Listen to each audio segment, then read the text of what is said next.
और फिर पढ़े थे, कुछ प्रॉब्लम आया है तो पूछ सकते हो। अच्छा, एग्जाम्पल वगैरह कुछ कुछ है उसमें ध्यान देना, जो इस तरह है, ठीक है। वाटर हाइसियंस का कुछ दिया हुआ है, वो सब का एग्जाम्पल ध्यान रखो कि एग्जाम्पल बहुत इंपॉर्टेंट है, ठीक है। क्योंकि पता चलना चाहिए ना कि किसका एग्जाम्पल कौन है, आई मीन कौन सा इंसेक्ट पॉलिनेटिंग है, कौन वाटर है, कौन विंड है। जैसे वाटर हाइसियंस, वहाँ पे उसका अलग नेम दिया है, ठीक है, एनसीईआरटी में। तो वो है क्या है, तो वो विंड पॉलिनेशन भी करता है, ठीक है, इसको ध्यान रखना। और एसेक्सुअल रिप्रोडक्शन भी करता है वो। तो ये सब एग्जाम्पल्स को अच्छे से ध्यान रखना और उसको अंडरलाइन करके नोट कर लेना नोटबुक में, क्योंकि एग्जाम्पल बहुत इंपॉर्टेंट है। हम बार बार बोल रहे हैं क्योंकि एग्जाम्पल बहुत पूछता है तुम्हारा, कभी भी कंपटीशन पॉइंट ऑफ व्यू से तो बहुत इंपॉर्टेंट है, क्योंकि बहुत ज्यादा कंफ्यूजन हो जाता है। जैसे वाटर हाइसियंस का एक बार क्वेश्चन आया था, तो उसमें दोनों मोड ऑफ रिप्रोडक्शन पूछ दिया था, क्योंकि का भी एग्जाम्पल ध्यान से, क्योंकि एग्जाम्पल बहुत बहुत ही ये पूछता है, ठीक है। बाकी बात तुम्हारा बाकी बात जो है एनिमोफिली और हाइड्रोफिली, ठीक है। एनिमोफिली एंड हाइड्रोफिली का जो स्टिग्मा का जो कैरेक्टरिस्टिक्स है, फ्लावर का जो कैरेक्टरिस्टिक्स है कि क्या होना चाहिए नहीं होना चाहिए, वो तुमको ध्यान में रखना पड़ेगा। अगर वो नहीं रखोगे तो फिर दिक्कत है, क्योंकि उसका कैरेक्टरिस्टिक्स पूछता है, ठीक है। जैसे हम बताए थे कि कैरेक्टरिस्टिक्स के केस में, जैसे हम बताए थे कि जो विंड पॉलिनेशन होगा उसका स्टिग्मा वो एक्सपोज्ड होगा, फीदरी होगा, ठीक है, स्टिकी होता है, पॉलन ग्रेन कैसा होता है, ये सब चीज तुमको ध्यान रखना है, ठीक है। तो आज क्या बचा था बताओ तो? हाइड्रोफिली नहीं सर, एंटोमोफिली। एंटोमो दो मतलब हो गया था। हाँ, अच्छा, मतलब विंड एंड वाटर, ठीक है। एक तुम्हारा बता है हाइड्रोफिली, है ना। तो हाइड्रोफिली में जो है, हाइड्रोफिली का शायद बताए थे, नहीं बताए थे? अनवेटेबल वगैरह तो बताए हैं शायद। सर हाइड्रोफिली बता दिए थे, अच्छा, और एनिमोफिली भी बता दिए थे, सिर्फ एंटोमोफिली बाकी है। एंटोमोफिली बचा था ना, हाँ वही वही वही एंटोमोफिली बचा होगा, ठीक है। तो उसका कैरेक्टरिस्टिक्स लिख लो, क्योंकि वो ये सब इम्पोर्टेंट है। देखो, एंटोमोफिली का एंटोमोफिली जो है, मतलब ये जो है, ये कैसा होगा? एंटोमो क्या है तुम्हारा? इंसेक्ट, ठीक है। तो इसके हाँ, तो इसका फ्लावर का क्या क्या कैरेक्टरिस्टिक्स होना चाहिए या ट्रेट्स होना चाहिए? तो सबसे पहला जो है, ये ब्राइटली कलर्ड होना चाहिए, ब्राइट कलर्ड फ्लावर होना चाहिए, ठीक है। दूसरा क्या है? और कलर, और कलर कैसा होगा? ब्राइटली कलर होगा। और बताओ कुछ इसमें, सेंटेड होगा या फ्रेग्रेंस प्रेजेंट होगा? फ्रेग्रेंस प्रेजेंट होता है इसमें, ठीक है। लेकिन किसी किसी में फॉल ऑर्डर भी होता है, फॉल ऑर्डर, ठीक है। फॉल ऑर्डर प्रेजेंट करने का मतलब, जैसे मान लो इंसेक्ट्स में बी होता है, तो वो जो है वो फॉल ऑर्डर पे भी है, फ्रेग्रेंस दोनों पे वो अट्रैक्ट होता है। तो किसी किसी में फॉल ऑर्डर भी देख सकते हैं, लेकिन मैक्सिमम में ब्राइट कलर्ड एंड फ्रेग्रेंस जो है वो दोनों प्रेजेंट होता है, ठीक है।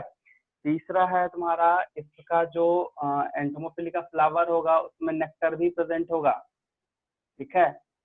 नेक्टर भी प्रेजेंट होता है, क्योंकि विदाउट नेक्टर प्रेजेंट जो है वो इंसेक्ट आएगा ही नहीं है, अट्रैक्ट होगा, ठीक है। बट अगर पता चल गया कि उसमें नेक्टर नहीं है तो वो आएगा ही नहीं, क्योंकि नेक्टर उसको कलेक्ट करना होता है। क्योंकि हनी का प्रोडक्शन करना है तो बी सबसे ज्यादा नेक्टर का यूज करता है। उसको हम लोग पॉलन रॉबर या नेक्टर भी बोलते हैं उसको, ठीक है। तो नेक्टर होगा। उसके बाद इडेबल पॉलन ग्रेन भी होना चाहिए। इडेबल पॉलन ग्रेन क्यों? क्योंकि कि अगर मान लिया जाए, जैसे हम बता रहे हैं, ये तो आई मीन ये तो गायनोसियम का चीज हो गया कि ब्राइट कलर फ्लावर जो है वो होना चाहिए, उसको फ्रेग्रेंस होना चाहिए, फॉल ऑर्डर होना चाहिए, नेक्टर प्रेजेंट। नेक्टर जो है ये किसमें प्रेजेंट होगा? तो गायनोसियम में। लेकिन एंड्रोसियम में इडेबल पॉलन ग्रेन होना चाहिए, क्योंकि इडेबल मतलब जब तक उसको खा नहीं पाएगा ना, तो उससे सेलोज नहीं लेगा, पूरा वो खा नहीं सकता है। तो इडेबल पॉलन ग्रेन वहां पे होना चाहिए। ये 3-4 पॉइंट है, इसको ध्यान रखना है। एंटोफिली में ये बहुत इंपॉर्टेंट है कि फ्लावर का ब्राइट कलरलेस, उसका फ्रेग्रेंस, एक्सेप्शन फॉल ऑर्डर जिसमें डी आता है, इसको ध्यान रखना, ठीक है। नेक्टर प्रेजेंट होना चाहिए और इडेबल पॉलन ग्रेन होना चाहिए। बस यही है, इसको नोट करो। फ्रेग्रेंस के बाद क्या लिखे sir? Fall order, FOUL fall order, उसके बगल मतलब में सर, बगल में। Present, present plus NT, plus NT है, प्लस एनटी है, ठीक है।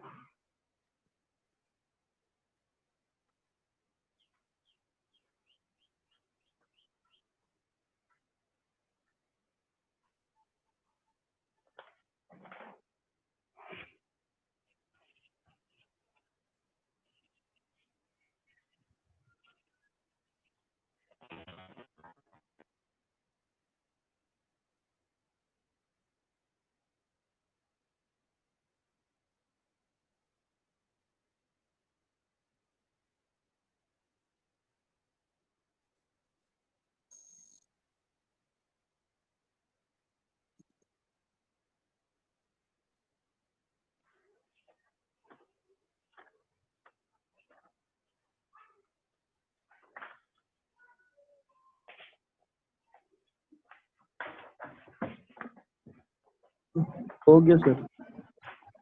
हो गया ना, ठीक है।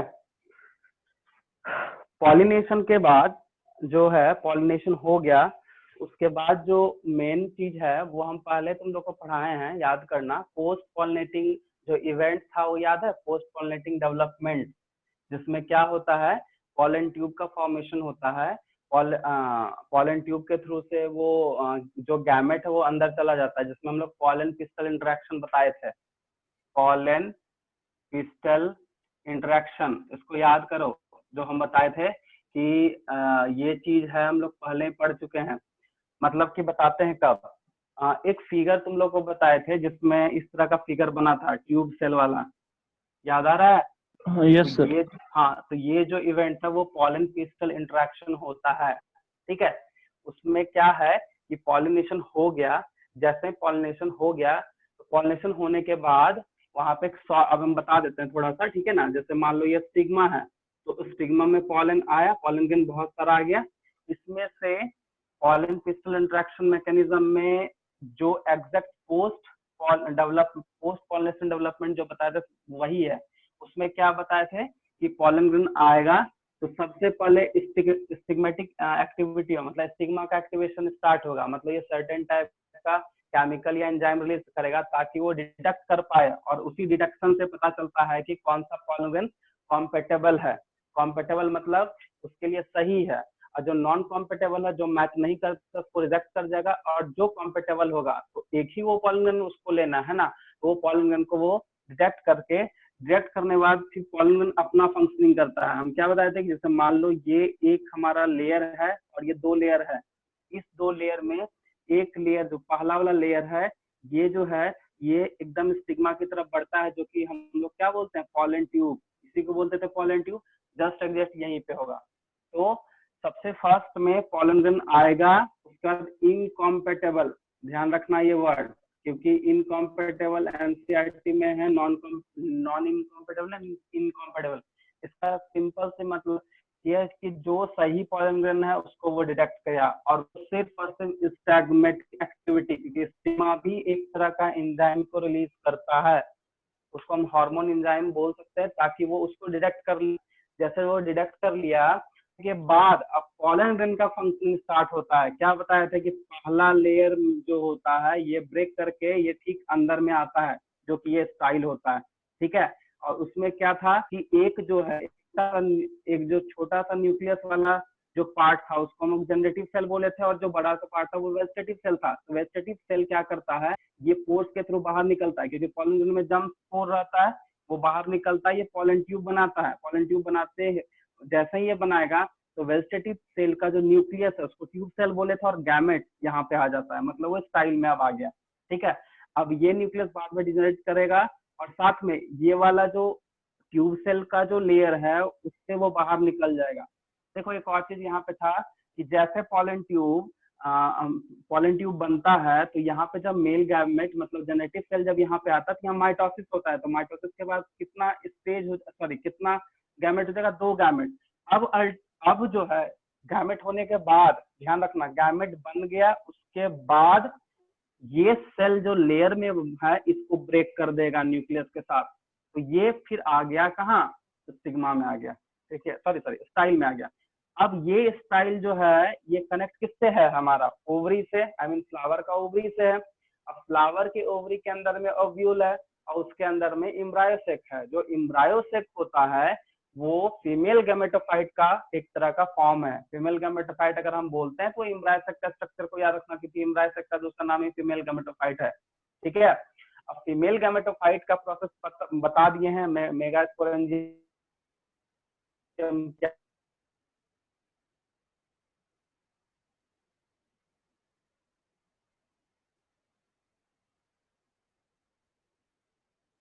पार्ट से या किस एरिया से वो इंटर करेगा, उस एरिया का क्या नाम होगा, तो वो नाम क्या हो जाएगा, माइक्रोपाइलर रीजन या माइक्रोपाइलर एंड, क्या। तो माइक्रोपाइलर में जैसा ही हो जाएगा तो सबसे पहले उसको कौन सा स्ट्रक्चर मिलेगा जो कि उसको गाइड करेगा, कौन सा स्ट्रक्चर मिलेगा जो कि उसको गाइड करेगा, फिलीफॉर्म, है ना। हाँ, फिलीफॉर्म एपरेटस मिला। अब फिलीफॉर्म एपरेटस उस पॉलन ग्रेन को, जो ये जाता है मेल गैमेट या पॉलन ग्रेन जो जाता है, अब उसको क्या करेगा, उसको गाइड करेगा। क्योंकि गाइड इसलिए करेगा क्योंकि ध्यान रखना, एक फिगर तो बनाई ही होगे, तो नीचे वाला जो हम बताए थे इस वाले सेल को क्या कहते हैं, सिनर्जीड सेल, ठीक है। अच्छा, सिनर्जीड सेल में कैसे पता चलेगा, बताओ कैसे, इस तीनों सेल में कैसे पता चलेगा कि ये फीमेल गैमेट है एग्जैक्टली, कैसे बताओगे,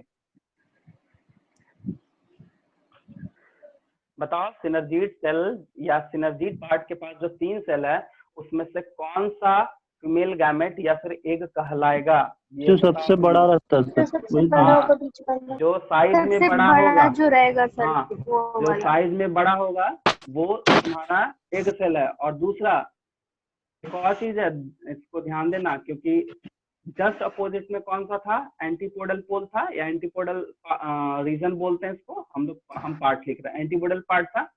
तो इस दोनों के सेल में क्या डिफरेंस था, स्ट्रक्चर देखो, इस दोनों के सेल में क्या क्या वैक्यूल का प्रेजेंस। हाँ, सिनर्जीड वाले एरिया में जितना भी सेल है या सिनर्जीड एंड के पास जो भी सेल है ये वैक्यूलेटेड होता है, इसमें वैक्यूल नहीं होता है, इसको एकदम ध्यान रखना। क्योंकि डिस्टिंग्विश करने कभी कभी, क्योंकि तुमको जब भी फिगर बनाने आएगा तो कम से कम साइज तो ठीक है, साइज बड़ा बना दोगे एक, लेकिन वैक्यूल डालना मत भूलना और उसको जरूर रिप्रेजेंट करना। क्योंकि इस दोनों में यही चीज है कि यहाँ वैक्यूलेटेड सेल होता है, जिस कारण वो सेल हमेशा उसको न्यूट्रिशन चाहिए, क्योंकि वो गैमेट एक तरह का सेल है, उसको कुछ ना कुछ हमेशा चाहिए होगा, तो वो कोई कुछ भी चाहिए तो वो वैक्यूल उसको फुलफिल कर देता है, ठीक है। अब यहाँ पे क्या हुआ, हमको पता चल गया सिनर्जीड एग सेल कौन है, वहां से फ्यूज किया, तो फ्यूज करता है, ठीक है। इसको मिटा रहे हैं, फिर हम फिगर बना के बताते हैं, एक मिनट।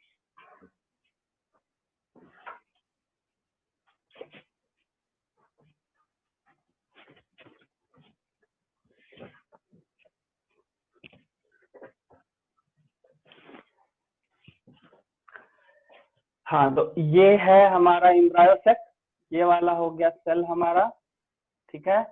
ये हो गया central polar secondary polar nuclei, ये हो गया एंटीपोडल सेल। तो ये जो बड़ा सेल है इसका क्या प्रेजेंट होता है, फिलीफॉर्म एपरेटस, गैमेट आएगा, एक गैमेट चला जाएगा एग सेल, क्योंकि हम ये बीच वाले जो पार्ट है वो बड़ा बना है, जिसको एग सेल बोलते हैं।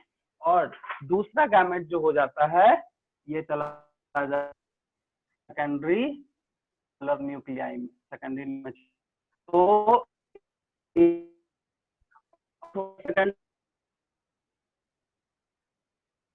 हम लोग क्या बोलेंगे, डबल फर्टिलाइजेशन।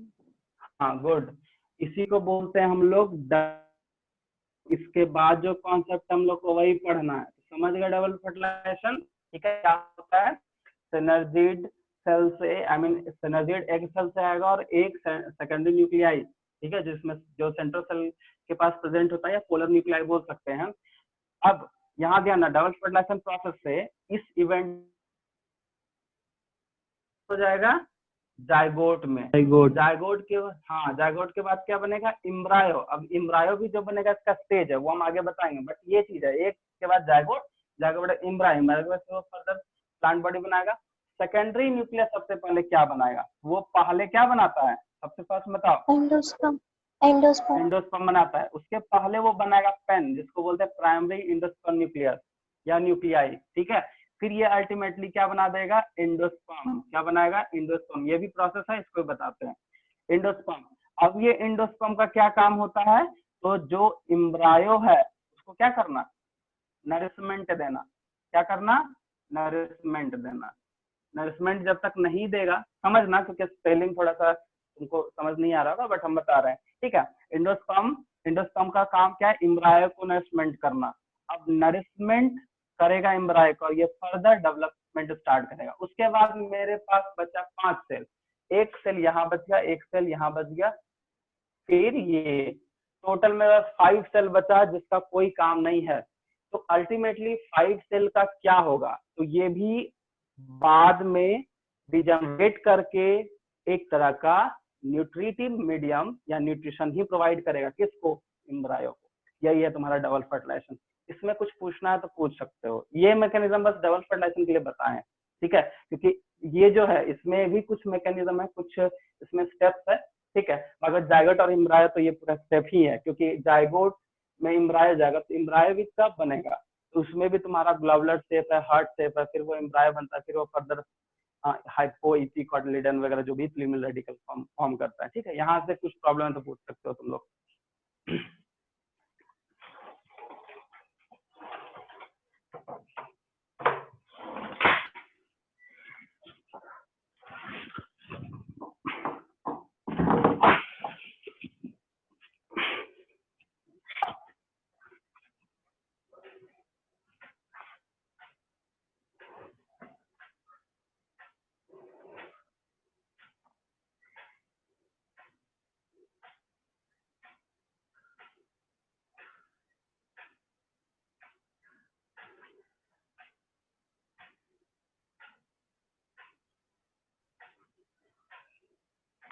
बताओ, कुछ दिक्कत है?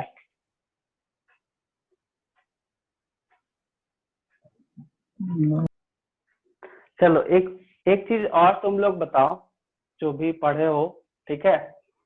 डबल फर्टिलाइजेशन के साथ साथ में एक और यहाँ पे इवेंट होता है, एक और प्रोसेस होता है जिसको हम बोलते हैं साक्षी। साक्षी है सिंगैमी। वो तो सिंगैमी क्या है, फर्टिलाइजेशन का ही अल्टरनेट नाम है, सिंगैमी नहीं होगा। Sir triple fusion. क्या, ट्रिपल फ्यूजन। हाँ ट्रिपल फ्यूजन। हाँ ट्रिपल फ्यूजन होगा। अच्छा, क्यों ट्रिपल फ्यूजन होगा बताओ। सर वो पोलर न्यूक्लियाई जब पोलर न्यूक्लियाई, हाँ। बोलो। बनता है, पोलर न्यूक्लियाई 2 होता है, उसमें वो एक मेल गैमेट होता है, 2 polar nucleus to react vegetative cell से वो फ्यूज करके ट्रिपल फ्यूजन करता है। हाँ ठीक है, चलो देखो एक चीज ध्यान दो, सही बोले कि एक गैमेट तो यहाँ एक सेल से किया, एक गैमेट यहाँ दूसरा सेल से किया, तो डबल फर्टिलाइजेशन। लेकिन न्यूक्लियस कितना है, 3 है, फिर ट्रिपल। सिंपल है, ज्यादा सोचो मत कि इसमें क्या है नहीं है, बस क्योंकि ये देखो याद करना होगा ना, मतलब याद कैसे रख सकते हैं, तो ये है तरीका कि न्यूक्लियस 3 है तो ट्रिपल फ्यूजन, सेल 2 है तो डबल फर्टिलाइजेशन। और अगर हम देखो अब कोई सिंगैमी बोले तो ध्यान रखो, सिंगैमी क्या है, फर्टिलाइजेशन का वो अल्टरनेट नाम है, ठीक है। जैसे बोलते हैं एक प्रोसेस का 2 नाम, वही चीज उसका है। फर्टिलाइजेशन हम लोग नॉर्मली यूज करते हैं, सिंगैमी एक्चुअली प्लांट में यूज होता है, और कुछ बात नहीं है। ये ट्रिपल फ्यूजन होता है, ठीक है। तो डबल फर्टिलाइजेशन और ट्रिपल फ्यूजन साथ में होगा, क्योंकि डबल फर्टिलाइजेशन तो ठीक है, ट्रिपल फ्यूजन अगर नहीं होगा तो एंडोस्पर्म का फॉर्मेशन नहीं होता है, क्योंकि दोनों न्यूक्लियस के साथ फ्यूज करना बहुत वहां इंपॉर्टेंट है, ठीक है। तो इसको ध्यान रखना है। इसमें कोई तरह का दिक्कत है, किसी को कुछ प्रॉब्लम है तो पूछ सकते हो, क्या फिर से हम समझा दें?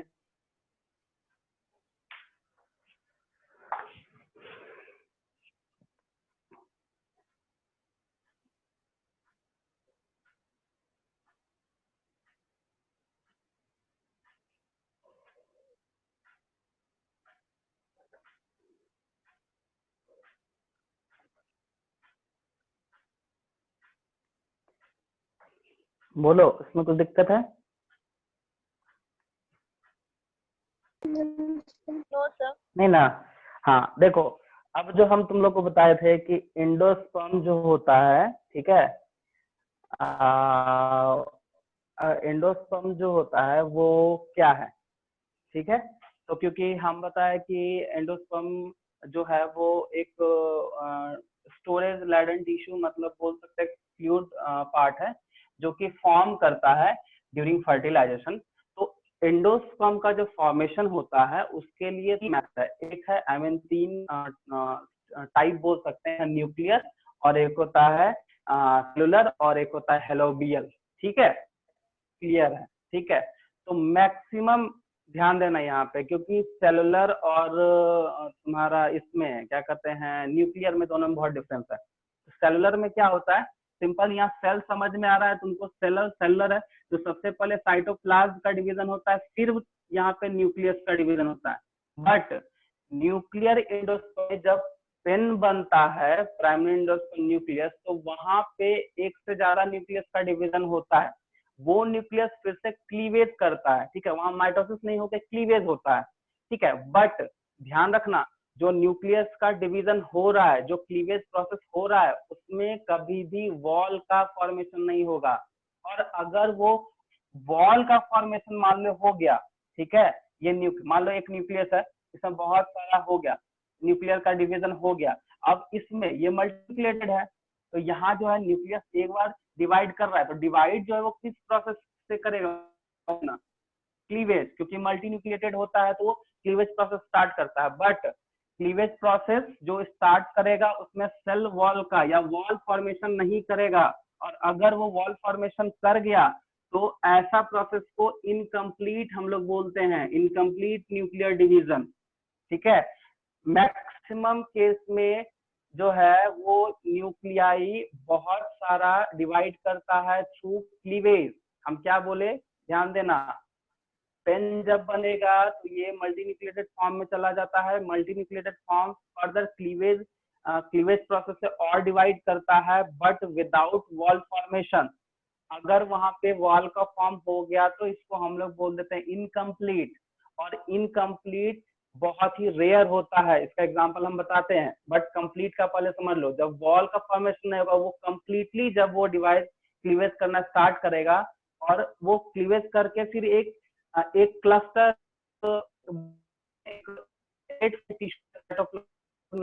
लिक्विड लाइक बनाता है, जो कि हम लोग बोलते हैं न्यूक्लियर एंडोस्पर्म। और वही एंडोस्पर्म एम्ब्रायो को क्या कहता है, नरिशमेंट। तो जब कंप्लीट एंडोस्पर्म होगा, न्यूक्लियर एंडोस्पर्म होगा, तो उसमें वॉल का फॉर्मेशन नहीं होगा, ये डिफरेंस है, ध्यान रखना। और अगर इसमें वॉल का फॉर्मेशन हो गया तो वो इनकम्प्लीट न्यूक्लियर एंडोस्पर्म बनता है। और इसका सबसे अच्छा एग्जांपल कोकोनट है, याद रखना। कोकोनट जो होता है वो इनकम्प्लीट न्यूक्लियर एंडोस्पर्म बनाता है, जो कि हम लोग के लिए यूज आ जाता है। हम लोग पानी पीते हैं ना, कोकोनट का जो वाटर होता है, ठीक है, वो इनकम्प्लीट है, लेकिन और सारे केसेस में कंप्लीट होता है, ताकि वो फ्लूइड जो बनेगा वो डायरेक्टली एम्ब्रायो को नरिशमेंट देने में हेल्प करेगा। बट ये तो न्यूक्लियर एंडोस्पर्म है, क्योंकि एंडोस्पर्म जब भी बनेगा हम क्या होता है, उसका तीन टाइप है, एक है न्यूक्लियर, एक सेलुलर और एक होता है हेलोबियल। एक होता है हाँ हेलोबियल एंडोस्पर्म, ठीक है। तो मेनली हम लोग को क्या है कि मेनली हम लोग को क्या पढ़ना है, न्यूक्लियर जो हम लोग अभी बुक्स में है वो न्यूक्लियर के बारे में पढ़ना। तो न्यूक्लियर में क्या बताए कि जो डिवीजन करेगा वो कंप्लीट होगा, उसमें वॉल का फॉर्मेशन नहीं होगा तभी कंप्लीट करेगा, और वॉल का फॉर्मेशन होगा तो इनकम्प्लीट करेगा। सेलुलर में क्या है कि न्यूक्लियस डिवाइड कर गया, ठीक है, न्यूक्लियस डिवाइड कर गया, फिर उसको हम लोग उसके बाद साइटोप्लाज्म डिवीजन करता है, ठीक है। इसका कुछ एग्जाम्पल हम बता देते हैं, ठीक है। इसका जो एग्जाम्पल है वो है तुम्हारा धतूरा, पिटूनिया, ठीक है, यह है धतूरा, जैसे एग्जाम्पल है इसका धतूरा, सेलुलर में धतूरा, पिटूनिया। बट इसमें इनकम्प्लीट समझ गए, बट कंप्लीट का जब बात आता है तो जैसे मेज हो गया, राइस हो गया, ये सब में कंप्लीट होता है, इसको ध्यान रखना, ठीक है। मेज है, राइस है, व्हीट है, ये सब में कंप्लीट एंडोस्पर्म का फॉर्मेशन। बस यही है तुम्हारा एंडोस्पर्म का फॉर्मेशन, ठीक है। इसमें कुछ दिक्कत है तो पूछ सकते हो।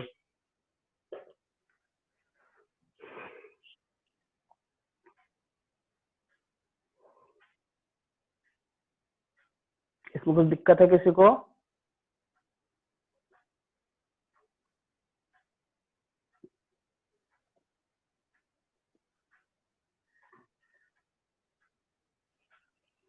बोलो, किसी को कुछ प्रॉब्लम है इसमें एंडोस्पर्म तक? No sir. नहीं ना, नो समझ सर।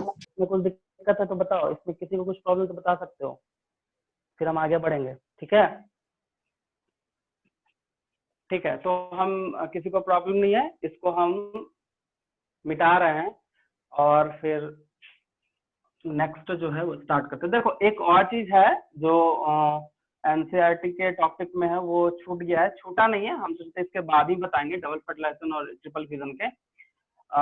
सबसे फर्स्ट में हम लोग पढ़े cross and self and cross pollination. ठीक है, तो सेल्फ पॉलिनेशन में या फिर सेल्फ फर्टिलाइजेशन अगर ज्यादा होने लगता है तो उस केस में डिप्रेशन का केस आ जाता है। डिप्रेशन कहने का मतलब कि अगर मान लिया जाए कोई एक वैरायटी है और अगर वो सेम वैरायटी का सेल्फली 5 जनरेशन तक उसका हम सेल्फ कर दें, आई मीन सेल्फ पॉलिनेशन करवा दे या फर्टिलाइजेशन करवा दे, तो जब 5वां जनरेशन आते आते इस वैरायटी का जो भी वैरायटी है वो सारा रिड्यूस करेगा। अब उस वैरायटी में जो भी तुम ले सकते हो डिजायर वैरायटी, जैसे यील्डिंग कैपेसिटी, रिड्यूसिंग कैपेसिटी हो जाएगा, एडाप्टेबिलिटी खत्म होता है, रेसिस्टेंट खत्म होता है, डिजीज से जो रेसिस्टेंट, मतलब बहुत सारा जो भी कैरेक्टरिस्टिक्स है जो हम लोग को फायदा करता है। कोई एक वैरायटी का, मान लो हम क्या बता रहे हैं, एक वैरायटी का प्लांट का अगर हम 4 से 5 जनरेशन तक उसका सेल्फ पॉलिनेशन या सेल्फ फर्टिलाइजेशन कराते हैं तो वहां पे डिप्रेशन का केस आ जाता है। ठीक है, अब उस डिप्रेशन का मतलब है कि कोई भी चीज के लिए, किसी पर्पस के लिए, मान लिया कोई प्लांट लिए उसका कैपेसिटी, यील्डिंग कैपेसिटी बहुत हाई है और अगर हम ज्यादा 3-4 बार करा दिए तो उसका कैपेसिटी रिड्यूस कर जाएगा, तो जो भी डिजायरेबल कैरेक्टर वो रिड्यूस कर जाता है। तो यहाँ पे क्या होता है, क्रॉस पॉलिनेशन बहुत इंपॉर्टेंट है, क्योंकि क्रॉस पॉलिनेशन कराने से वो जो वैरायटी का जो भी मतलब वैरायटी है, आई मीन जो भी करेक्टरिस्टिक है वो फिर से इम्प्रूव कर जाता है। और इसी चीज को करने के लिए, आई मीन इसी मेथड को करने के लिए आउटब्रीडिंग डिवाइस का कॉन्सेप्ट लाया गया। आउटब्रीडिंग डिवाइस, ठीक है, तो ध्यान रखना, ठीक है, उसमें ज्यादा तो नहीं है, बट आउटब्रीडिंग डिवाइस कहने का मतलब है कि किसी प्लांट का कुछ 1-2 जनरेशन के बाद सेल्फ क्रॉसिंग नहीं करवाएंगे या फिर नहीं होने देंगे। उसी प्रोसेस को, उसी डिवाइस को, उसी मेथड को हम लोग आउटब्रीडिंग डिवाइस बोलते हैं। समझ आया क्या बताया? फिर से रिपीट कर रहे हैं, ध्यान से सुनना, कि कोई भी सेम वेराइटी का प्लांट है और उस वेराइटी को हम 4 से 5 जनरेशन सेल्फिंग करा दिए, सेल्फ फर्टिलाइजेशन करा देते हैं, उसका जो भी वेराइटी है, डिजायर वेराइटी है, वो रिड्यूस कर जाएगा। अब चाहे उसमें जो वेराइटी हो, चाहे यील्डिंग कैपेसिटी हो या फिर हम बोल सकते हैं उसका रेजिस्टेंट कैपेसिटी हो, वाइड एडाप्टेबिलिटी हो, ठीक है, ये सब रिड्यूस कर जाएगा। लेकिन इस चीज से बचने के लिए जो प्रोसेस या जो मेथड हम लोग यूज करते हैं या अपनाते हैं उसी को हम लोग बोलते हैं आउटब्रीडिंग डिवाइस।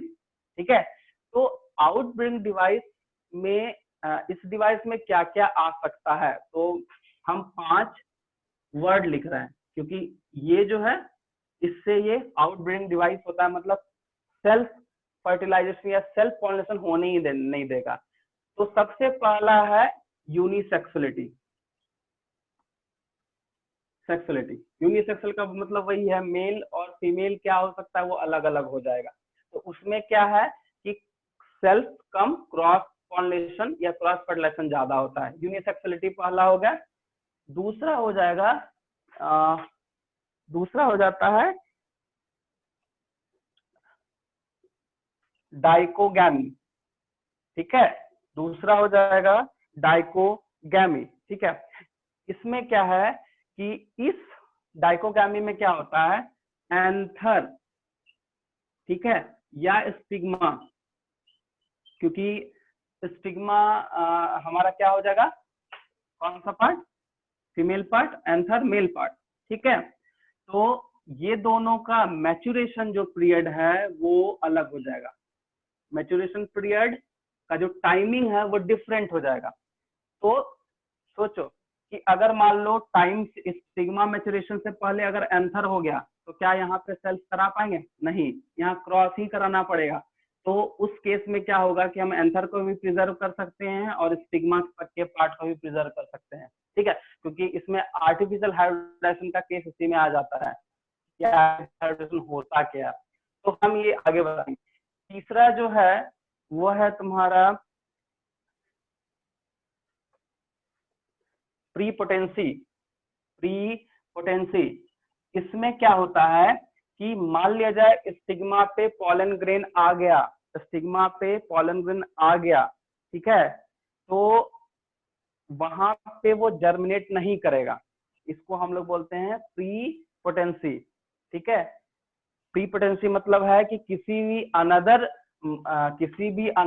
प्लांट पे अगर किसी भी अनदर फ्लावर को पॉलन ग्रेन चला गया तो वहां पे वो क्या करेगा, जर्मिनेट नहीं करेगा, उसी को बोलते हैं प्री पोटेंसी। ठीक है, तीसरा जो है चौथा जो है self sterility. Self sterility, self का मतलब हो गया खुद से, और स्टेराइल का मतलब होता है कि वो रिप्रोडक्शन प्रोसेस या फर्टिलाइजेशन प्रोसेस नहीं कर सकता है। तो यहाँ पे भी गैमेट का ही देखना चले, मान लिया कोई सेम प्लांट है, उसके स्टिग्मा में पॉलन ग्रेन आया और वो जर्मिनेट ही नहीं किया, तो यहाँ पे सेल्फ नहीं होगा, तो यहाँ पे फिर हम लोग क्रॉस ही करते हैं। उसके बाद पांचवा जो डिवाइस है उसका नाम है तुम्हारा हेट्रोस्टाइल। हेट्रोस्टाइल कहने का मतलब क्या हो जाएगा, हेट्रोस्टाइल, हेट्रो का मतलब क्या होगा, डिफरेंट, या एक, ठीक है, एक से ज्यादा। स्टाइल हमारा कौन सा पार्ट है, तो वो है फीमेल पार्ट। तो सपोज दैट मान लिया जाए 2 से 3 स्टाइल, 2 से 3 जो है वो स्टाइल है और वो हाइट में है, तो क्या वो सेल्फ कराएगा, नहीं, वहां पे क्रॉस पॉलिनेशन होगा। तो क्रॉस पॉलिनेशन यहाँ भी प्रमोट कर रहा है। और एक लास्ट है हर्कोगैमी। हर्कोगैमी, हर्कोगैमी, ठीक है, ये एक ऐसा मतलब डिवाइस है जो कि सेल्फ क्रॉस कभी नहीं होगा, ये ऑलवेज प्रमोट क्या कर, सेल्फ फर्टिलाइजेशन बोल रहे हैं, सेल्फ फर्टिलाइजेशन ये कभी नहीं करवाएगा, जब भी कराएगा ये क्रॉस फर्टिलाइजेशन या पॉलिनेशन प्रोसेस कराता है, मतलब ये ऑलवेज प्रमोट क्रॉस पॉलिनेशन या क्रॉस फर्टिलाइजेशन बोलेंगे। तो ये 5-6 ऐसा डिवाइस है जिसके कारण सेल्फ पॉलिनेशन या सेल्फ फर्टिलाइजेशन नहीं होगा। जब भी होगा इसमें क्या होगा, वो जब भी होगा इसमें क्या होगा, क्रॉस पॉलिनेशन या क्रॉस फर्टिलाइजेशन को ये प्रमोट करता है, जिसके कारण जो भी आउटब्रीडिंग डिवाइस है, आउटब्रीडिंग डिप्रेशन डिवाइस है, डिप्रेस्ड उसको नहीं होने देगा, क्योंकि डिप्रेशन से बचाना है तो 1-2 जनरेशन के बाद हम लोग उसको सेल्फिंग ना करा के क्रॉस कर। ऐसे भी तुम देखना कि कोई भी प्लांट, ठीक है, 1 सीजन 2 सीजन 3 सीजन तक अगर डेवलप किया, सेम स्पीसीज है, ठीक है, सेम वेराइटी है, स्पीसीज सेम है, वेराइटी एक टाइम पे मान लो सेम रखते हैं, तो एक टाइम पे 2-3 जनरेशन के बाद हम लोग को चेंज करना पड़ता है, क्योंकि अगर वेराइटी चेंज नहीं करेंगे तो उसका जो कैपेसिटी है वो इम्प्रूव नहीं करेगा, या जो भी इसमें कैरेक्टरिस्टिक है वो इम्प्रूव नहीं करता है। तो क्रॉस पॉलिनेशन से या क्रॉस फर्टिलाइजेशन से प्लांट में इम्प्रूव कर सकते हैं किसी भी चीज को लेके, और वही चीज यहाँ पे होता है। और उसी डिवाइस को हम लोग आउटब्रीडिंग मतलब आउटब्रीडिंग डिप्रेशन डिवाइस इसको बोलते हैं, बस यही चीज है। ठीक है, देखो इसका नाम में ही कुछ है। ब्रीडिंग का मतलब सिंपल होता है कि हम लोग नया कुछ बनाने वाले हैं। आउट का मतलब क्या होता है कि डिफरेंट, ठीक है, डिफरेंट वेराइटी, स्पीसीज वाले सेम हो बट डिफरेंट वेराइटी को यूज करके उसका जो भी कैपेसिटी है, जो भी कैपेसिटी है उसको इम्प्रूव कर सकते हैं, बस यही प्रोसेस। इसमें कुछ दिक्कत है बोलो। तो 4th पॉइंट क्या होगा? तो 4th पॉइंट सेल्फ स्टेरिलिटी है। ठीक है, सेल्फ स्टेरिलिटी में क्या है कि पॉलन ग्रेन जो होता है, मतलब क्योंकि जैसे मान लो ये स्टिग्मा है, ठीक है, इस पे पॉलन ग्रेन आया, अब पॉलन ग्रेन भी वहां जर्मिनेट करेगा ना, क्योंकि पॉलन ट्यूब बनाना है, उसको कंफर्टेबल अपने आप को दिखाना है, तो जर्मिनेशन वहां जरूरी है। बट सेल्फ स्टेरिलिटी में क्या होगा, ये जर्मिनेट ही नहीं होगा, वही बोलते सेल्फ स्टेरिलिटी, ट्यूब नहीं बनेगा। हाँ, जर्मिनेट ही नहीं होगा तो फिर आगे का जो पॉलन ग्रेन का मैकेनिज्म वो होगा ही नहीं, पॉलन ट्यूब नहीं बनेगा, कॉम्पेटिबल नहीं दिखेगा, क्योंकि जो भी चीज होती है कॉम्पेटिबल के लिए भी, चलो स्टिग्मा का एक्टिविटी बहुत इंपॉर्टेंट है, लेकिन को भी दिखाना होगा, मेल गैमेट को भी तो अपना ही करना,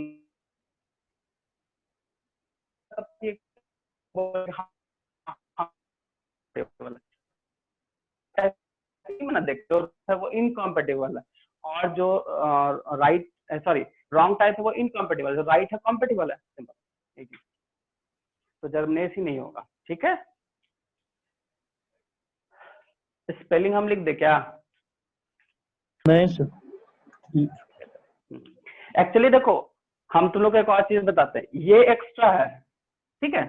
ये चीज जो भी बताएं ये एक्स्ट्रा बताएं, तुम्हारे बोर्ड्स में इंपॉर्टेंट इतना सारा कुछ कभी लिखने नहीं आता। आउटब्रीडिंग डिवाइस पढ़ना, उसमें से तुमको सेल्फ से ज्यादा क्रॉस कराना है, वही बताता है। वो छोटा सा पैराग्राफ है, उसमें कुछ एग्जांपल है, जैसे जियोटनोगेमी और जेनोगेमी, ये सब कुछ बताता है कि मोनोसियस प्लांट में कौन कौन सा प्रोसेस हो सकता है, डायसियस प्लांट में, बस यही इंपॉर्टेंट है और कुछ है नहीं। बट ये समझने के लिए हम बता दिए, ठीक है। ये तुम्हारा एकेडमिक में भी नहीं उतना पूछेगा, और खैर कंपटीशन पॉइंट ऑफ व्यू से तो इतना इम्पोर्टेंट है नहीं, बस समझने के लिए कि हाँ ये सब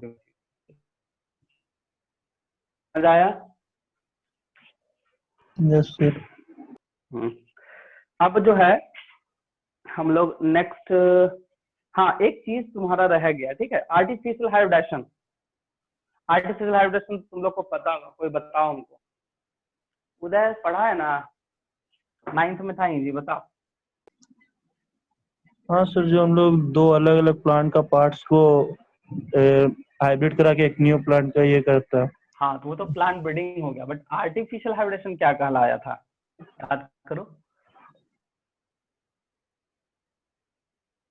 इसमें हम क्या बताए थे कि मेल या फीमेल दोनों जो पार्ट का जो मैच्योरेशन टाइम है या मैच्योरेशन पीरियड है वो क्या है, डिफरेंट है। सपोज दैट मान लिया जाए मेरे पास मेल पार्ट और फीमेल पार्ट दोनों है, ये मैच्योर हो गया, ये मैच्योर नहीं हो पाया, तो क्या ये फर्टिलाइजेशन करेगा? नहीं करेगा। इस केस में क्या कर सकते हैं, इस प्लांट के पॉलन ग्रेन को या एंथर को, क्योंकि नॉर्मली एंथर को ही हम कट करते हैं, इसको भी कट कर सकते हैं। अब कट करने के बाद फिर इसको प्रिजर्व करेंगे, क्योंकि आर्टिफिशियल हाइब्रिडेशन में सबसे पहला प्रोसेस होता है इमैस्कुलेशन।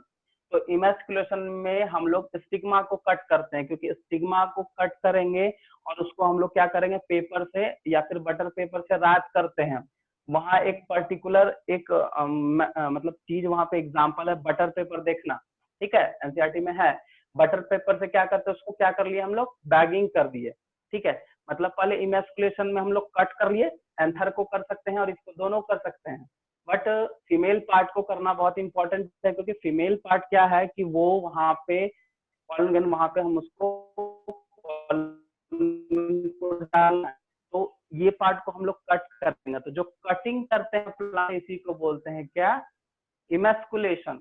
उसके बाद बैगिंग करना, हम लोग कट करके निकाल लिए, वो खराब ना हो, बटर पेपर या पॉलीथीन का यूज करते हैं ताकि उसको रैप कर दें। रैप कर दिए, बैगिंग कर दिए। बैगिंग करने के बाद जब हमको कोई एंथर हमको मैच्योर मिला, उसको हम लिए, फिर उस स्टिग्मा में उसको क्या कर दिए, वहां पे इंट्रोड्यूस करा दिए। इस प्रोसेस को बोलते हैं फर्टिलाइजेशन। आई मीन वहां पे हाइब्रिडेशन हो गया, गैमेट डाले, ठीक है, क्रॉसिंग करा दिए। क्रॉसिंग करने के बाद फ्यूज होगा, फिर फर्दर अपना प्रोसेस करेगा। तो ये तीन जो प्रोसेस है, पहला इमैस्कुलेशन, दूसरा बैगिंग और तीसरा क्रॉस। तो ये तीन जो प्रोसेस है, इसी प्रोसेस, ये तीनों जब प्रोसेस कंप्लीट होगा तभी इस प्रोसेस को आर्टिफिशियल हाइब्रिडेशन बोलेंगे। मतलब आर्टिफिशियल हाइब्रिडेशन जो मेड एक्टिविटी है, तो ये तीनों प्रोसेस में आता है। समझ में आ गया? ये एक्चुअली क्या है ना, आउटब्रीडिंग में ही है शायद, यानी तो इसका आर्टिफिशियल हाइब्रिडेशन अलग ही होगा, बट यही तीनों प्रोसेस है। इसको ध्यान से पैराग्राफ में पढ़ना। समझ गया? इसमें कुछ दिक्कत है? बताओ, यहाँ तक कुछ प्रॉब्लम? यहाँ तक कुछ प्रॉब्लम? आर्टिफिशियल हाइब्रिडेशन है, आर्टिफिशियल हमको याद है, एनसीईआरटी में है आर्टिफिशियल हाइब्रिडेशन, तो उसको ध्यान रखना। आउटब्रीडिंग डिवाइस को समझ गए, ये इम्पोर्टेंट नहीं है ना एकेडमिक, ना ये समझाने के लिए बता दिए। तीसरा है, हम लोग आज जो है डबल फर्टिलाइजेशन पढ़े, ट्रिपल फ्यूजन पढ़े, एंडोस्पर्म का कैसे फॉर्मेशन हुआ ये पढ़े।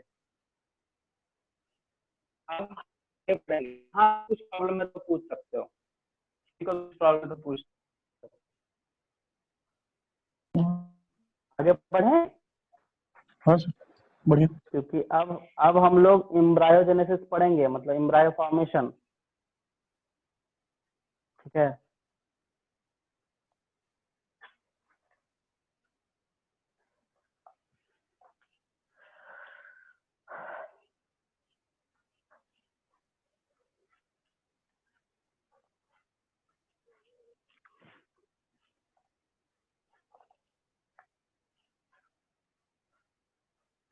देखो अब इसको हम मिटाते हैं।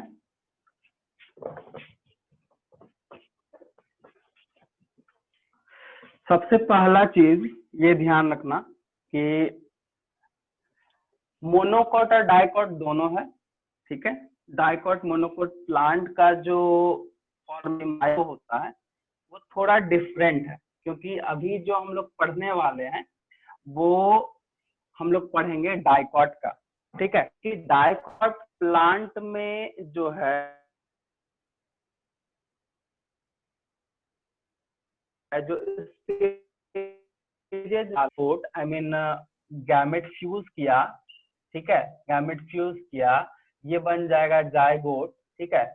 जायगोट मान लो बन रहा है, तो डाइकोटिलिडन में ये फर्दर, जब डाइकोट की बात करेंगे तो फर्दर ये इस तरह का शेप बनाता है जिसको हम लोग बोलते हैं ग्लोबुलर शेप, जिसको हम लोग क्या बोलेंगे, ग्लोबुलर शेप। देखो एनसीईआरटी या फिर कुछ बुक वगैरह है तो वो सामने में तुमको दिखेगा, तो वो है तुम्हारा ग्लोबुलर एम्ब्रायो बोलते हैं। उसके बाद ये अल्टीमेटली यही चीज जो है वो धीरे धीरे धीरे धीरे हार्ट शेप में आ जाता है, ये इस तरह का, ठीक है। ये हार्ट शेप में ये जो है इसको हम लोग बोलते हैं सस्पेंसर, सस्पेंसर, ठीक है।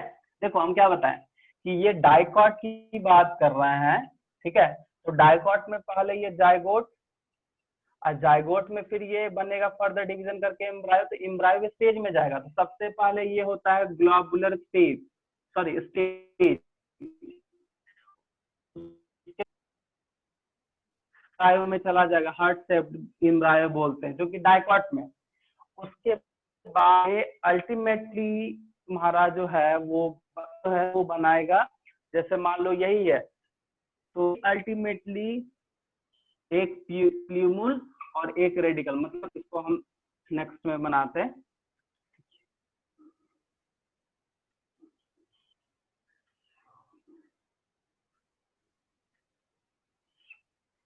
ये चला गया, ठीक है। सस्पेंसर वही हुआ, ये हेड पार्ट वही है, ये जो है ग्लोबुलर, फिर ये हार्ट शेप, फिर ये अल्टीमेटली इस शेप में आ जाता है। अगर इस शेप की बात करें तो ये डाइकोटिलिडन का शेप है, ठीक, क्योंकि मोनोकोटिलिडन में एक ही कोटिलिडन है या डाइकोट में दो कोटिलिडन, ठीक है। तो यही फर्दर कोई एक बन जाएगा प्ल्यूमुल और कोई एक बन जाएगा रेडिकल, और रेडिकल होगा तो वो बनाएगा रूट, और प्ल्यूमुल होगा तो वो बनाएगा शूट बना देगा, ठीक है। ऐसा है। एक फिगर हम बनाते हैं, तो ध्यान देना।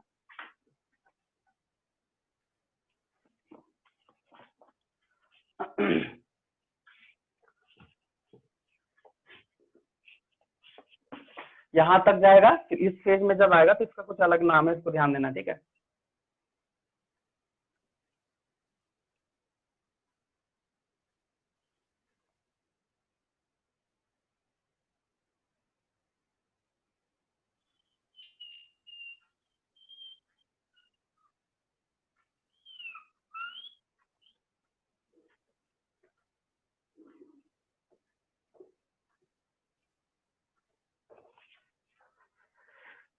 ये वाला पार्ट हो जाएगा कोटिलिडन, ये वाला पार्ट हो जाएगा प्ल्यूमल, और फिर सॉरी ये वाला नहीं, ये वाला पार्ट, ये वाला हो जाएगा प्ल्यूमल, और ये ऊपर वाला पार्ट हो जाएगा रेडिकल, रेडिकल, ठीक है। और ये हो गया सस्पेंसर। तो वो कोटिलिडन दिख रहा है, तो ये डाइकोट का सिंपली दिख रहा है। ये जो बीच वाला पार्ट है, क्योंकि यहाँ भी बहुत सारा सेल होता है, इस तरह का बहुत सारा सेल होता है यहाँ पे, और ये भी बहुत सारा सेल यहाँ पे होता है, ठीक है। तो ये दोनों कोटिलिडन, ये बीच वाला प्ल्यूमुल और ये वाला पार्ट, ऊपर वाला पार्ट को बोलते हैं रेडिकल। तो ये जो बीच वाला है ये डाउन चला जाएगा, सॉरी ये डाउन है, प्ल्यूमुल जो है ये तुम्हारे स्टेम होता है, तो ये सॉइल के ऊपर में, और रेडिकल में क्या बनता है, रूट बनता है, ठीक है। तो यही पूरा चीज है।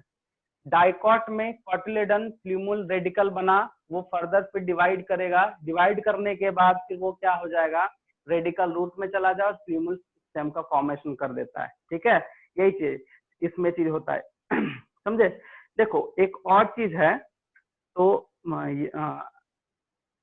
इसमें सॉरी मतलब कि डाइकॉट में है, मोनोकॉट में है, वहां पे मोनोकॉट के लिए फिर अलग प्रोसेस है, ठीक है, उसका हम अलग बनाते हैं। इसको समझे, इसमें कुछ दिक्कत है तो किसी कुछ प्रॉब्लम हो सकता है, ठीक है ना। ये फिगर को थोड़ा ध्यान देना, हॉच पॉच हो गया ज्यादा, ठीक है। इस फिगर को फिर से बना दें, नहीं सर ठीक। समझ गया ना। एक्चुअली ये थोड़ा सा हम एक ही कलर से कर देने से, इसको ध्यान रखना, ये बीच वाला पार्ट है प्ल्यूमुल, ठीक है, ये दोनों कॉटिलिडन, ये रेडिकल, मेन यही है, क्योंकि रेडिकल रूट बनाएगा प्ल्यूमुल बनाएगा। कॉटिलिडन तो ये दो डाइकॉट है, तो कॉटिलिडन दो यहाँ दिख ही रहा है, मोनोकॉट में कुछ अलग हो जाता है, ठीक है। चलो ठीक है, हम अब उसका फिगर बनाते हैं।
देखो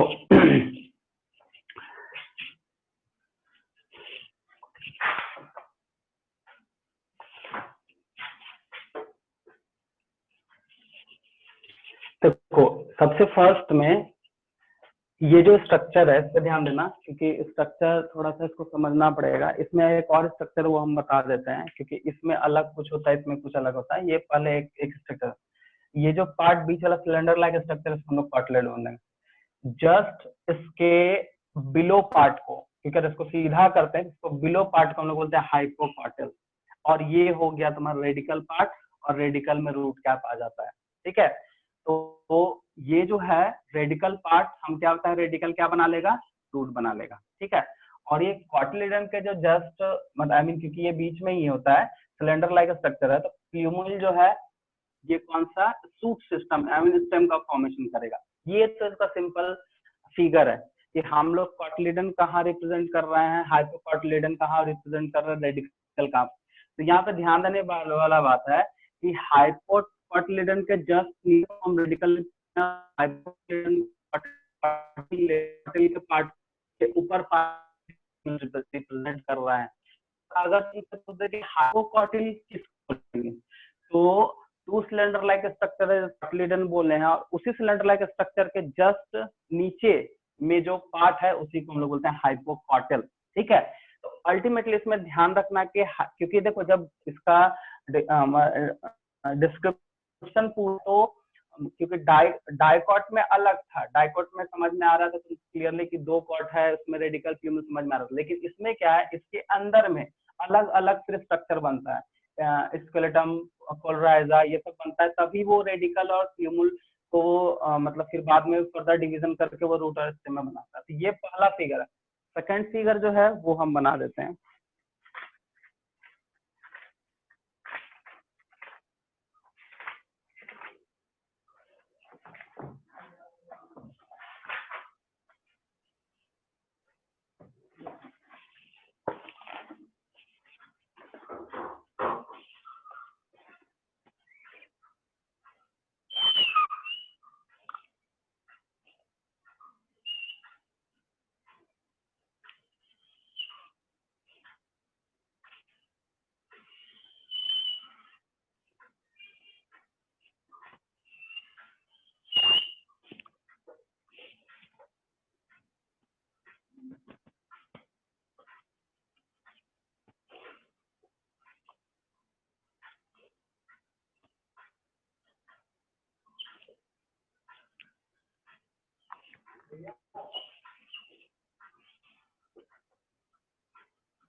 देखो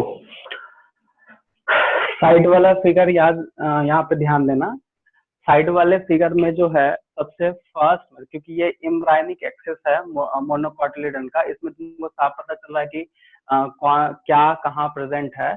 देखो सबसे फर्स्ट में जो हम लिखे हैं वहां सबसे ऊपर में स्क्यूटेलम, क्या लिखे हैं? स्क्यूटेलम। ठीक है, तो इस एम्ब्राय में बस एक ही कॉटिलिडन है जो कि ये सबसे अपर पार्ट में है, जिसको हम लोग बोलते हैं स्क्यूटेलम। ठीक है, वो है वो स्क्यूटेलम। उसके बाद कोल्रियोहाइजा एकदम जस्ट नीचे में आ जाए एकदम, ये देखो हाइपोकॉटिल, यहाँ देखो नीचे में यहाँ, तो यहाँ पे क्या दिख रहा है? रेडिकल दिखा, रूट क्या दिखा, लेकिन ये कोल्रियोहाइजा क्या है? तो कोल्रियोहाइजा जो है, कोलियोराइजा जो होता है वो क्या है? तो वो अनडिफरेंशिएटेड शीथ है, आई मीन अनडिफरेंशिएटेड एक लेयर है जिससे ये चीज कवर होता है। ठीक है, अब देखो यहाँ पे इस बीच में कोलियोप्टाइल जो है वो हम लोग इसको बोलते हैं क्या? Suit apex. कोलियोटाइल का जस्ट बीच में सूट एपेक्स है, इसी चीज को तुम यहाँ पे ध्यान दो। ठीक है, यहाँ पे है प्लीमुल, तो प्लीमुल ही अल्टीमेटली सूट एपेक्स बनाता है। ठीक है, और ये जो रीजन हाइपोकॉटिल का है, इसमें एक इपीब्लास्ट है। क्या है? इपीब्लास्ट। ठीक है, इपीब्लास्ट के जस्ट नीचे में रेडिकल दिख गया, उसके बाद इपीब्लास्ट के जस्ट ऊपर में सूट एपेक्स दिख गया। ठीक है, अब सूट एपेक्स में जो कोलियोप्टाइल है, ठीक है, वहां देखो कोलियोप्टाइल जो दिया हुआ है ये सबसे अपर एक्सिस पे है, इम्ब्रायनिक एक्सिस का। देखो ये इम्ब्राय एक्सिस है तो सबसे ऊपर में ये है, एक्चुअली ये कॉटिलिडन पार्ट है और ये रेडिकल पार्ट है। ठीक है, ये कॉटिलिडन पार्ट को हम लोग बोलते हैं स्क्लेटम, प्लूमल पार्ट को यहाँ पे बोलते हैं सूट एपेक्स, और इसी के ऊपर में है जो कोलियोप्टाइल जो कि अनडिफरेंशिएटेड शीथ से ये भी एक कवर्ड होता है। उसके बाद कोलियोराइजा जो है वो अनडिफरेंशिएटेड शीथ है जो कि रेडिकल या रूट कैप को कवर अप करता है, और इस दोनों के बीच में एक पार्ट है जिसको हम लोग बोलते हैं एपीब्लास्ट। यही अल्टीमेटली जब फर्दर डिवीजन करता है तो रेडिकल जो है वो रूट में डिफरेंशिएट होता है, और सूट सूट एपेक्स जो होता है वो सूट में चला जाता है, आई मीन स्टेम बन जाता है। ठीक है, यही है तुम्हारा फॉर्मूला। तो ये तुम्हारा हो गया मोनोकोटिलिडन, इसको ध्यान रखना, ये हो गया तुम्हारा मोनोकोटिलिडन। ठीक है, क्योंकि इसके बाद का ये प्रोसेस है, आई मीन इसके बाद का ये स्ट्रक्चर बनता है। ठीक है, ये हो गया मोनोकोटिलिडन। और डाइकॉट में याद रखना कि डाइकॉट में जाइगोट, इम्ब्राय में ग्लोबुलर, हार्ट शेप, और हार्ट शेप पे डिफरेंशिएट करता है। तो दो बोल रहे हैं, हमारा प्लीमुल आ गया और था। ठीक है, और वही रेडिकल वहां पे बनाएगा रूट और प्लीमुल बनाएगा रूट। और कोटिलिडन में तो डाइकॉट है तो फिर उसमें दो कोटिलिडन होगा, इसमें वन कोटिलिडन।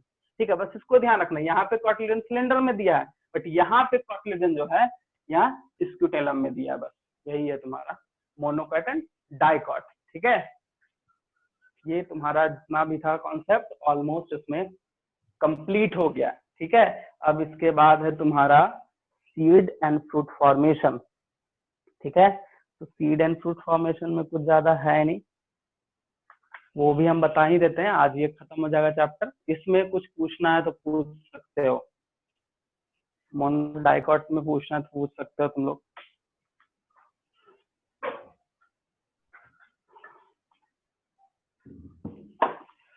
मोनोकोट डाइकॉट में किसी को कुछ पूछना है, या अभी तक में जो भी टॉपिक हुआ है उसमें कुछ पूछना है तो पूछ सकते हो। ठीक है, फिगर थोड़ा ध्यान देना, बार बार हम इसलिए बोल रहे हैं क्योंकि फिगर में बहुत कुछ है। ठीक है, चाहे वो डबल फर्टिलाइजेशन का फिगर हो या फिर तुम्हारा मोनोकोट डाइकॉट का फॉर्मेशन हो। ठीक है, क्योंकि ये सब चीज जब प्रोसीड्यूर या फिर मैकेनिज्म पूछता है तो ये सब तुमको देना पड़ेगा। तो इसको थोड़ा सा है कि बार बार 2-3 बार इसका प्रैक्टिस करो फिगर घर पे, क्योंकि ये बहुत काम देता है। ये सब काम क्या देता है, ये सब आएगा तो ये सब एक ऐसा है ना कि भूल सकते हैं हम लोग, ठीक है। तो यही सब एक ऐसा सेगमेंट है जो भूलने का सबसे ज्यादा डर रहता है।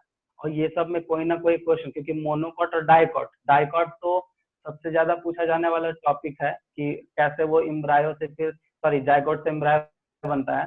मोनोकॉट बहुत कम पूछता है, लेकिन इसमें दूसरा मेडिकल पॉइंट ऑफ व्यू से डाइकॉट बहुत इंपॉर्टेंट होता है, मोनोकॉट भी इंपॉर्टेंट है। अगर हम देखते हैं क्वेश्चन का तो डाइकॉट से ज्यादा पूछा है, वो बस ग्लोबुलर और हार्ट शेप में जो डिफरेंशिएट है वो सब ज्यादा पूछता है उसमें मेडिकल पॉइंट ऑफ व्यू से, ठीक है।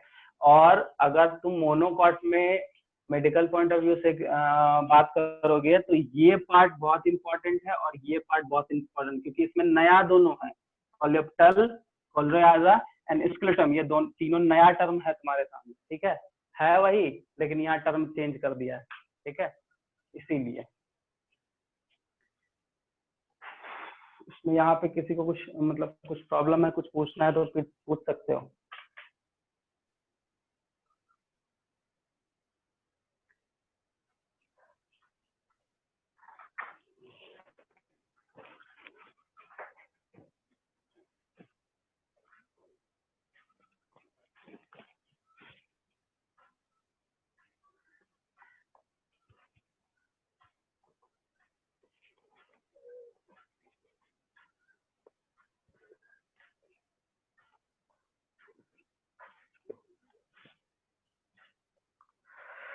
कुछ पूछना है? No sir. चलो ठीक है, अब हम लोग सीड एंड फ्रूट फॉर्मेशन पढ़ते हैं, ठीक है। देखो सबसे फर्स्ट में हम लोग न्यूट्रिशन के हिसाब से, ठीक है, क्योंकि सीड को न्यूट्रिशन चाहिए ही होगा, क्योंकि सीड क्या है, एक डॉर्मेंट स्टेज होता है किसी भी प्लांट का। तो जब तक उसको हम सॉइल में नहीं डालेंगे या फिर सॉइल में डालने के बाद अगर उसको वाटर प्रोवाइड नहीं करेंगे तब तक वो जर्मिनेट नहीं करता, तो सीड जर्मिनेशन भी बना देंगे। उसके पहले हम लोग को जानना पड़ेगा कि सीड को जो है डिफ्रेंशिएट किया गया दो पार्ट में एंडोस्पर्म के हिसाब से, एंडोस्पर्म फॉर्मेशन के हिसाब से। एक को बोला है एल्ब्यूमिनिक सीड और एक बोलता है नॉन एल्ब्यूमिन सीड। तो एल्ब्यूमिन एंड नॉन एल्ब्यूमिन में क्या डिफरेंस है, तो ये बहुत शॉर्ट टॉपिक है, बस इसमें भी एग्जांपल बहुत सारा है। तो एल्ब्यूमिन में क्या हो जाता है कि एंडोस्पर्म परसिस्ट कर जाता है, आई मीन प्रेजेंट हो जाता है। और नॉन एल्ब्यूमिन सीड में क्या होता है, वो नहीं करता है, एंडोस्पर्म नहीं करता है। अगर तुम एल्ब्यूमिन सीड को या एल्बिनिज्म सीड को अगर एंडोस्पर्मिक सीड बोलोगे तो दोनों अल्टरनेट नेम है, ठीक है। हम क्या बताए कि एल्ब्यूमिन एंड नॉन एल्ब्यूमिन, ये दो तुमको वर्ड मिलेगा वहां पे, ठीक है। और इस वर्ड में एल्ब्यूमिनिक या फिर एल्ब्यूमिन सीड में एंडोस्पर्म प्रेजेंट होगा तो एंडोस्पर्मिक सीड अगर कहते हैं तो उसको एल्बिनिज्म, और अगर नॉन एंडोस्पर्मिक मतलब एंडोस्पर्म नहीं है तो बोलते हैं नॉन एल्बिनिज्म सीड, ठीक है, क्योंकि उसी के हिसाब से उसको हम लोग डिस्टिंग्विश कर सकते हैं, ठीक है। तो एल्ब्यूमिनिक आई मीन नॉन एंडोस्पर्मिक या एंडोस्पर्मिक जो सीड होता है या एल्ब्यूमिनस सीड जो है, तो एल्ब्यूमिनस सीड में मेज है, व्हीट है, कास्टर है, बार्ली है, सनफ्लावर, ये सारा एनसीईआरटी का है एग्जाम्पल, इसको ध्यान देना। और नॉन एंडोस्पर्मिक में पी है, ग्राम है, बीन्स है। इसमें क्या होता है कि इसमें जो है वो एंडोस्पर्म जो होता है आई मीन वो कंप्लीटली जो होता है वो कंज्यूम्ड हो जाता है। अच्छा एक और चीज है कि इसमें जो कंप्लीटली कंज्यूम्ड होता कौन है, उसको खत्म कौन करता है, ठीक है। तो ये ध्यान रखना, कंप्लीटली जो खत्म होता है आई मीन जैसे हम बोले एल्ब्यूमिनिक सीड, तो उसमें एंडोस्पर्म प्रेजेंट है। तो एंडोस्पर्म जो होता है, एंडोस्पर्म जो है वो कंप्लीटली खत्म नहीं होता है, वहां प्रेजेंट है, तो वहां पे जो ग्रोइंग एम्ब्रायो है वो उसको यूज नहीं कर पाता है। बट नॉन एल्ब्यूमिनिज्म में या नॉन एल्ब्यूमिनस में जो एंडोस्पर्म परसिस्ट नहीं करता है, क्योंकि सारा वो ग्रोइंग एम्ब्रायो द्वारा यूज कर लिया जाता है। मतलब सिंपल है, सीड में एम्ब्रायो उसको पूरा कंज्यूम कर गया, वो नॉन एंडोस्पर्मिक, नॉन एल्ब्यूमिनस, और जो नहीं कर पाया जिसमें रह गया उसमें एल्ब्यूमिनस या एंडोस्पर्मिक सीड बोलते हैं। ठीक है, अब यहाँ पे आ जाता है हमारा, जब सीड बनेगा तो सीड कोड भी बनेगा। तो ध्यान रखना, जब सीड कोड बनता है तो इंटीग्यूमेंट तुम लोग समझ रहे हो, क्योंकि फर्टिलाइजेशन के बाद कुछ ना कुछ जैसे ओवरी बना, sorry fruit and flower, sorry seed and fruit बनाना होता है। ठीक है, तो ओव्यूल जब फर्टिलाइज होकर मैच्योर होगा तो वो सीड बनेगा, और ओवरी जब फर्टिलाइज होकर मैच्योर होगा तो वो क्या बन जाएगा, फ्रूट बन जाता है। ठीक है, तो उसी तरह एम्ब्रायो सेक्स में तुम याद रखो इंटीग्यूमेंट था, तो इंटीग्यूमेंट जब मैच्योर होता है तो सीड का सीड कोट बनता है, जिसको हम लोग दो पार्ट में देते हैं नाम, एक होता है टेस्टा और एक होता है टेगमेन। एक होता है टेस्टा और एक होता है टेगमेन। ठीक है, एक सेकंड। टेस्टा जो होता है, जैसे मान लो ये सीड है, ये सीड कोट बना, तो ये जो है ये बना किसके कारण, पहले हम बताए इंटीग्यूमेंट के कारण। इंटीग्यूमेंट मैच्योर हुआ, दो पार्ट में डिवाइड हुआ, तो आउटर पार्ट को हम बोलते हैं टेस्टा और इसके जस्ट इनर पार्ट को हम बोलते हैं टेगमेन, क्योंकि यही दोनों पार्ट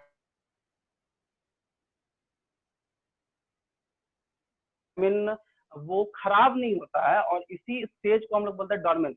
देखो सीड जब भी लाते हैं उसके ऊपर में एक कवर होता है, वो क्या है, तो वही हमारा इंटीग्यूमेंट का मैच्योरेशन फॉर्म है, क्योंकि मैच्योर होके ऊपर वाले लेयर को हम लोग टेस्टा और अंदर वाले पार्ट को हम लोग बोलते हैं टेगमेन। ठीक है, और ये क्या करता है, अंदर वाला जो मटेरियल है, मतलब ये जो सीड कोट के अंदर वाले मटेरियल को हम लोग क्या है, उसको प्रिजर्व करके उसको वो बचा के रखता है।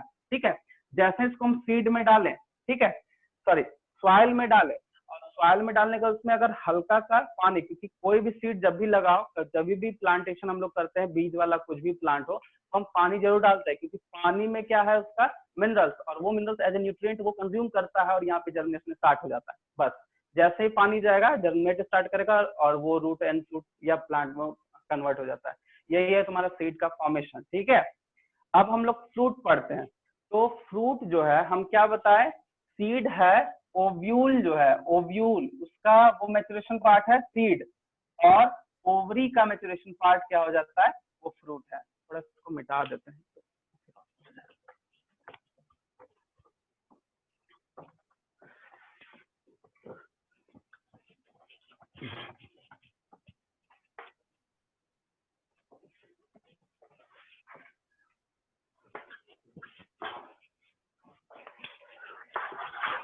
हाँ, तो हम क्या बता रहे थे, सीड। तो सीड जो है वो ओव्यूल का पार्ट है, और ओवरी जब मैच्योर होगा तो ये बना देगा फ्रूट। ठीक है, तो सबसे पहले दो तीन चीज बता दें। ट्रू फ्रूट भी होता है, फॉल्स फ्रूट भी होता है। तो ट्रू फ्रूट में हम क्या बताए, ओवरी जो है वो फर्टिलाइज करेगा, मैच्योर करेगा, वो फ्रूट बना देगा, वो बहुत सारा एग्जाम्पल है। बट फॉल्स फ्रूट क्या होता है, तो फॉल्स फ्रूट में फर्टिलाइजेशन हम लोग नहीं लेते हैं, उसमें डायरेक्टली क्या है, थैलेमस पार्ट, क्योंकि प्लांट में ये प्रेजेंट है, थैलेमस पे ही ना चारों रोल प्रेजेंट होता है, sepal petal carnation, gynoecium and एंडोसियम। तो ये थैलेमस पार्ट अगर मैच्योर हो जाता है तो इसी को बोलते हैं हम लोग फॉल्स फ्रूट। तो एप्पल एग्जांपल क्या है, एप्पल, जो एप्पल मैच्योर होता है वो थैलेमस का मैच्योरेशन पार्ट है, तो उसको हम लोग फॉल्स फ्रूट में रखते हैं। ये दो तीन एग्जांपल है। ठीक है, अब देखो फॉल्स फ्रूट में, सॉरी फॉल्स फ्रूट जो होता है उसमें हम क्या बताए, एप्पल, स्ट्रॉबेरी, कैस्क्यू, ये एग्जांपल याद रखना। ठीक है, अब देखो ट्रू फ्रूट में क्या है कि ओवरी का ही जो पार्ट है वो अलोंग, मतलब आई मीन वो मैच्योर कर जाता है। ठीक है, उसको हम लोग ट्रू फ्रूट बोलते हैं। ठीक है, अब कुछ ऐसा फ्रूट होता है, ठीक है, कुछ ऐसा फ्रूट है जो विदाउट फर्टिलाइजेशन वो डेवलप करता है, जिसको हम लोग बोलते हैं पार्थेनोकार्पिक। ठीक है, पार्थेनोकार्पिक, ये ध्यान रखना। पार्थेनोकार्पिक एक ऐसा प्रोसेस है जिसमें कुछ ऐसा फ्रूट जाएगा, वो मैच्योर कर जाएगा, ठीक है, या वो डेवलप कर जाता है, उसी को हम लोग बोलते हैं क्या, पार्थेनोकार्पिक प्रोसेस हुआ है। तो इसका एग्जांपल है, इसका जो एग्जांपल है वो एग्जांपल है बनाना। ठीक है, अब देखो एक चीज और ध्यान रखना पार्थेनोकार्पिक जब प्रोसेस होता है तो उस टाइम पे हम लोग एक एडिशनल चीज मिलाना बहुत एसेंशियल है, जिसको पीजीआर बोलते हैं। इसका फुल फॉर्म है प्लांट ग्रोथ रेगुलेटर।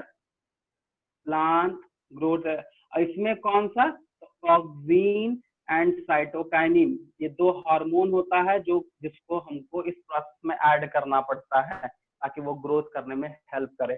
ठीक है, तो एग्जांपल है बनाना, केला का प्लांट जो होता है उसमें विदाउट फर्टिलाइजेशन वो डेवलप करता है और उसके ग्रोथ करने के लिए हम लोग ये प्रमोटर डालते हैं एज ए हार्मोन, इसको हार्मोन भी बोलते हैं, तो इसको एज ए रेगुलेटर प्रमोटर डाल देते हैं। ठीक है, उसके बाद है तुम्हारा लास्ट एपोमिक्सिस एंड पॉलीमरायो।